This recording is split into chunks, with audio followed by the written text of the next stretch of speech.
રાજકોટ જિલ્લા કલેક્ટરે પેટ્રોલ ડીઝલના જથ્થા અંગે માહિતી આપી છે। તમામ પેટ્રોલ પંપ સાથે વહીવટી તંત્ર પણ સંકલનમાં છે।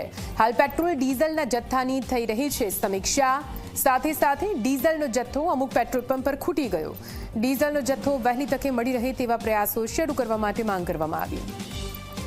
આ 361માં IOCLના 108, BPCLના 82, HPCLના 86, ન્યારાના 59, શેલના 8 અને રિલાયન્સ જીઓના 18 પંપ આવે છે। આ તમામ ઓઇલ માર્કેટિંગ કંપની સાથે સતત વહીવટી તંત્ર સંકલનમાં છે અને અમે પ્રયત્ન કરીએ છીએ કે દરેક જગ્યાએ પૂરતો જથ્થો અવેલેબલ રહે। આજની તારીખમાં પેટ્રોલનો જે આપણો સ્ટોક છે આ 46% પેટ્રોલનો સ્ટોક્સ અવેલેબલ છે અને ડીઝલનો 33% સ્ટોક્સ અવેલેબલ છે। અમુક પેટ્રોલ પંપ અથવા વિસ્તારમાંથી એવી સૂચનાઓ મળતી હોય છે જેથી સંબંધિત IOMC ઓઇલ માર્કેટિંગ કંપનીઝને વાત કરીને આને પુરવઠો ઝડપથી મળી જાય અને અગવડ ના પડે ખેડૂતોને અથવા રાહગીરોને, મોટા કમર્શિયલ ટ્રક્સ વગેરે નાના વ્હીકલ્સને પણ આને માટે સૂચના આપો।